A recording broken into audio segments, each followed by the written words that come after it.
प्रणाम. मनोज जरांगे कोर्टात जाणार, हायकोर्टात जाणार, सुप्रीम कोर्टात जाणार. महाराष्ट्र सरकार किती अध्यादेश काढले, अधिसूचना काढल्या, ठराव केले, आयोग नेमले, प्रयोग केले, तरी देखील शेवटी याचा निर्णय त्यांना कोर्टात जाऊनच घ्यावा लागणार. आणि ते असं सारखं सांगतायत टिकणारे आणि कायद्यात बसणारे, दोन्ही शक्य नाही ना. ते टिकणार तुम्हाला हवं आहे, पण ते कायद्यात बसणार नाहीये ना. जे काय आता करता आहात ते कायद्यात नाही बसणार आहे. मनोज जरांगे तर मंडल आयोगाला आव्हान द्यायला निघाले. ओबीसींच्याच आरक्षणाला म्हणाले मी आव्हान देतो, त्यांचं 27% घालवून टाकतो. म्हणजे मनोज जरांगेंना ज्यांचा कोणाचा पाठिंबा असेल त्या सगळ्यांना ते काय म्हणतात त्याला धुळीला मिळवणार. याचं कारण जर ओबीसींचं आरक्षण हे म्हणतात तसे गेले कोर्टात आणि कोर्टाने रद्द केलं तर 8 कोटी ओबीसी जे आहेत ना ते मनोज जरांगेंचे रावणाचे जाळतात तसे पुतळे जातील की आमचं 27% घालवलं आणि इथलं नाही जाणार.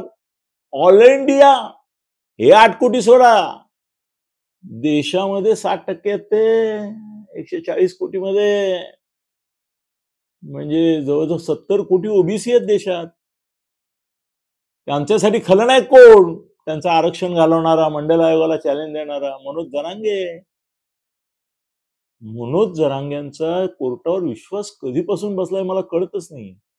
इव्हन सरकारचा का पण बसतोय सरकारचा विश्वास हे पण मला कळत नाही. एकदा हायकोर्टामध्ये मॅनेज केलं, आता मॅनेजचा अर्थ चांगला घ्या, चांगले वकील दिले वगैरे असं का, पण तेच वकील सुप्रीम कोर्टात होते हेही मला कबूल करायला पाहिजे. पण व्हॉट एव्हर इट इज, फडणवीसांनी निदान हायकोर्टात ते टिकवलं. खरं म्हणजे असं आहे की हायकोर्टात टिकवण्याला काही अर्थच नाही हो. हायकोर्टात टिकवलं याची डिंग कसली मारतात, सुप्रीम कोर्टात गेलं ना ते 12च्या भावात. पण ठीक आहे म्हणायला.